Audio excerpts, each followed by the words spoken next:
Ka quarter final balai jong ka Lempung Ilekai Football Hamolas nai ya ka tip kum ka IK Maulong Memorial Trophy Football Tournament ya ka on ya aireng hapdeng ka ARNU FC persya ya ka Nong Thamai FC Shillong kan long ha ka Shitrik Urumpang Arhajar Arpsau ka on sedang nudu ka por Shibaji Siteng nok phaisingi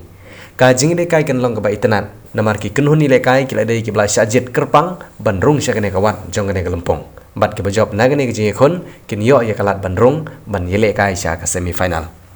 Shushu nak bentar baru akibat poi yang kita kesengi kandon ke jing Ilekai hausi bumper ya ke balabu dah ke song pisah ke basan pau hajar tengka ke kusnam sya akibat biang gepok ke nasib. Kino ilam juga Molas Night Sports Association kila khot badwer ye baru ban ye poi bad ban saki ye kene ke jing Ilekai.